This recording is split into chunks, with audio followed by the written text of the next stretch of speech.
you made an appearance recently on the Black Lady Sketch Show, right? On HBO? Yes, I did. Yes. 227 sent up. I was in the 227 playing Pearl. Yes. Maybe. But Sandra. Robin Thede went to Northwestern later. Yes, later than I did. And they had done a 227 at Second City, and I was Pearl in that, and then so they just brought it back for the show. Like at Second City here in Hollywood, right? Second City in Hollywood, yeah, we did a little run of it. It was improvised. And we would get some suggestions from the audience and whatever, and then nice. You do a lot of homages to television live on stage in Los Angeles, don't you? I know. What's some of the other shows you've done? Well, let's see. I did that. I was in the rerun. The Jeffersons. Show. Yeah, I was in the rerun show, so that was an entire series. Right. Your that Florence was making fun of my us. God, her Marla Gibb is ridiculous. And then Love it. In the black version, I do a lot of impressions. Forget about the black version. Tell people about the black version. The black version is a show that we've been doing for about 10 years, and it's an all-black cast, and we take a classic or iconic movie, which 90% of them are white. Right. Lot to choose from. We do the black version of it. Okay. Nice. And you perform this with who are some of your other people? Jordan Black created the show. And Jordan Black, he wrote on Saturday Night Live. He writes on Last Man Standing. He's been in some big movies. The Last OG. Yeah, he's done a bunch of like the Kristen Wiig kind of movies. He used to be on, I believe, Bridesmaids. He was in Bridesmaids. So I take it as a comedic take on the movie, whether the movie is a comedy or not. Yes. Okay. Yes. And we do the music. So we do the theme song to it. There could be some songs within it. And then the act 2 is like the DVD extras. So it's the outtakes. It's the actors who auditioned and didn't get in it. It's, different, that sounds lost great. Scenes, Where could you find that? Where is that at? It's at the Groundlings, which is 730. It's on Melrose at La Brea, basically. It's a live show. Yeah, it's a live show. Okay. And we usually we're doing it like once. We're going to the Kennedy Center next week, actually, to do it. So I'm going to be in D.C. I'm going to have to come check that out. I think I would. It's like definitely. Let's go together. You get a lot. I love it. A lot of bang for your buck. I've seen it. Cedric Yarbrough. He was on Reno 911. He's in Carol's Second Act. He was on Speechless. Gary Anthony Williams. He's in everything. Oh, love him. Gary Anthony Williams, who's from Boondocks. The name sounds familiar. I probably know him. You've seen him, and you've definitely heard him. Yeah. If you've watched anything on TV One, he's the voice of TV One. He's the voiceover for Unsung. Okay. He's shooting a show right now in Long Island. He's on that show I was telling you about that I've been watching, that animated series I was watching from 10 years ago, The Good Family. Okay. He's on that show. Okay. Yeah. I was like, I saw you in a movie. You were playing a guy named Tiny. He's like, I played a lot of guys named Tiny. Because he's lost like 150 pounds. But he's like, I played a lot of guys named Tiny. That's pretty brilliant. Anybody else? Naima Funk. Naima Funk. She's on the new Wild and Out. She was on the original Wild and Out, Yeah, she was on the original. Whoa, there's some stories about that. Yeah. She's like, they all just had like bottles of liquor that they would drink during the show. Okay. And Phil Lamar. Phil Lamar, my former twin brother. He and I used to look a lot alike, or I used to look a lot more like him actually when I was younger. So I have a little clip here from one of your appearances on Two Broke Girls. Oh yeah. I'll play this first. This was a fun one. And shoes off, and make sure you check all your pockets. Don't make me shut this airport down for a piece of gum. This line is longer than the movie Gone Girl. What does TSA stand for? Time stands still? That's cute. Never heard that one before. Most people just go with this sucks ass. Max, please don't yell out again. People get very jumpy at airports. Oh, what? It's not like I screamed, I have a bomb. Miss, can you step over here, please? Oh, I was kidding. I don't have a bomb. But I have been known to be the bomb. Max! Please, if we step away, we'll lose our place in line.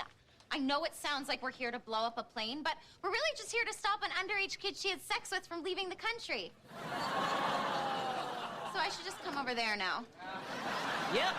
You just been handpicked to join the I Don't Trust You dance party. your tickets?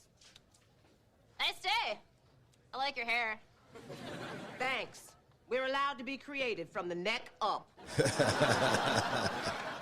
Oh, you're traveling to Paris. First class. In those jeans? You got first class tickets to Paris? Are you insane? My fingers did it. It was rich girl's cellular memory. And if we're not going anywhere, why can't we not go to Paris? And why can't we not go to the Louvre? And why can't we not stay in the penthouse at the George Sank and not order room service? Is it too late for me to say I don't know her? Ma'am, are you carrying any explosives? I had leftover Chipotle for breakfast. Does that count? It does to whoever's sitting next to you. Wow, looks. Okay. Oh my God, I forgot half those jokes. You know, it's something about when you're in some of your characters, not like your natural voice or when you do everything, but certain characters kind of remind me a little bit of Shirley Ralph. Okay, I can see that for sure, yeah. And that character is one of them. Oh, wow, I was like feeling a little Shirley Ralph. Yeah, in there. okay. I didn't hear that until now, but I can totally see that, yes. Oh, cool. I'm glad that you... Yeah, I was like, last thing you want to do is... Moesha. Yeah, right. Oh, my goodness. So she's done a lot of sitcoms. Oh, yeah, lots. All the sitcoms. I wonder, would you happen to know... You might know him, but not know him by name. But do you know Damon Stanifer? I don't know. By name? By name. Yeah. I'm pretty sure you've...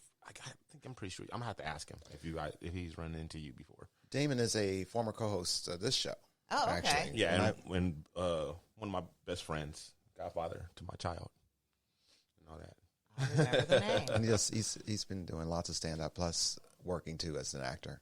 Oh, nice. Yeah, he was in everything, like in the 80s and 90s, like all the Wayans brothers and all the black stuff. And, oh, yeah. All the stuff I watch all day. Right. Yeah, you would definitely recognize it.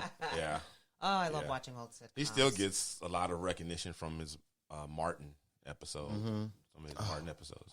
He actually was almost he read for Brother Man. Didn't get it though. When are we gonna get the Martin reboot?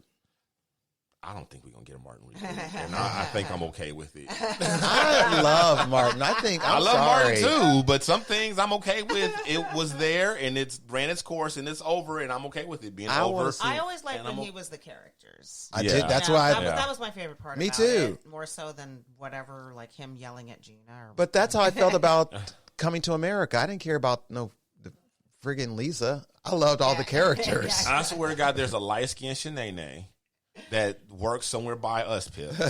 And every time she sees me, she go, "Oh my goodness, you look just like my baby daddy. He light skinned like us. He got hair like you. Yeah, because she's like same complexion as me. And you wear your hair like him. Oh my goodness, you look just like him. She's a very nice lady. I just wish she stopped coming up to me saying that. She's done this. This is like 3 times already." That's when it helps to be an ice cold bitch like me. That is why I am this way. 100%. Yeah. Like, why is he so cold? Because somebody like that's going to come and try to talk to you, and I want the license to walk the fuck away. Yeah. Anyway. All right, you guys ready to get into the show? Let's do this. Yeah. All right, let's do it. News and noteworthy. The Shiznit. Who has heard of something called the Mandela effect? I think I've heard of it, but I don't know what it is. Okay. I don't know what this is. This is, what would you say? I don't know what this is. Okay. Well, this is something that came into, I guess, pop culture, this term for it, like around 2010. Okay. And the actual like psychological term for it is like false memory, something like that, or mass false memory.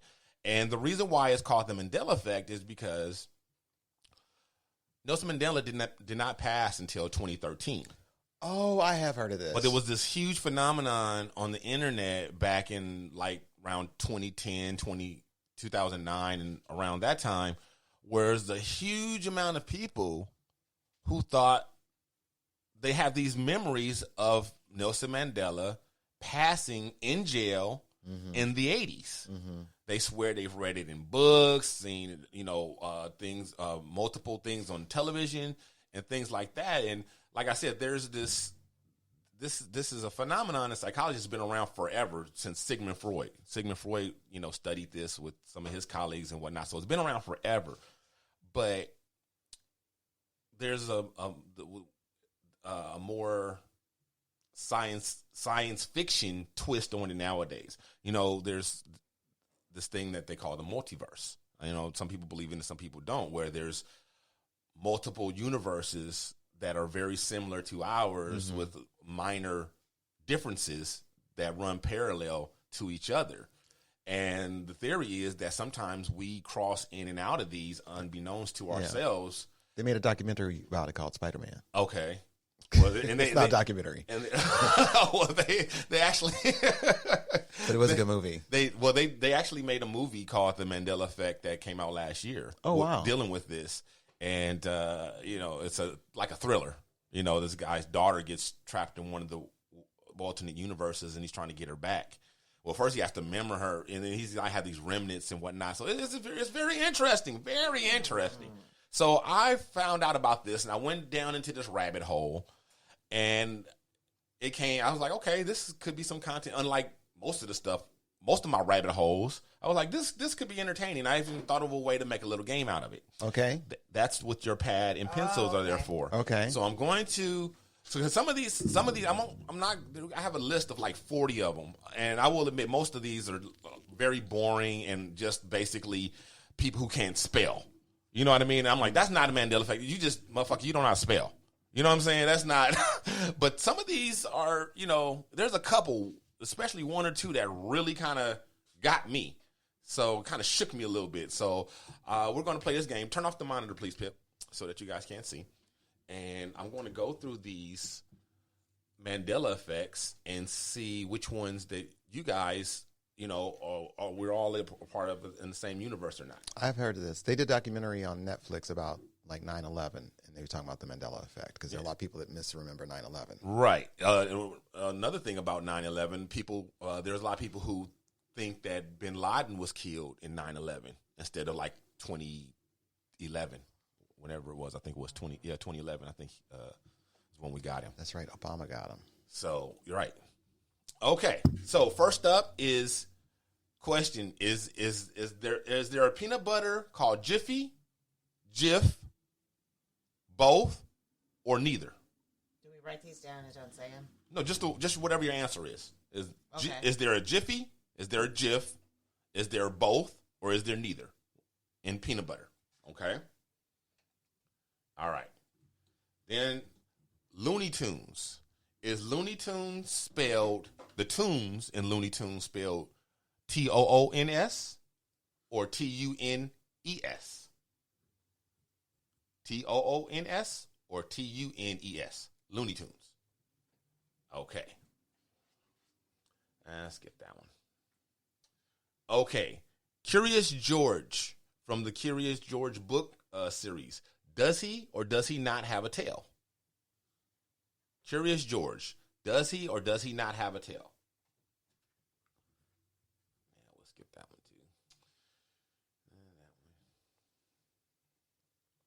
too. Okay. This one's probably easy because of the song. Oscar Mayer Baloney. Is Meyer spelled M-E-Y-E-R or is it spelled M-A-Y-E-R? Oscar Mayer the Baloney. Fruit Loops. Fruit Loops spelled F-R-U-I-T or F-R-O-O-T. Fruit Loops.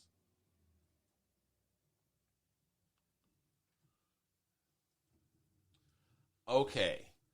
The Monopoly Man. Does he or does he not have a monocle? The Monopoly Man. Mr. Moneybags or Money Penny or Money something, the guy's name is. That little symbol man from Monopoly. Monocle or no monocle? We are too old for Pikachu. Okay, Kit Kat. Break me off a piece of that Kit Kat bar. Is there a hyphen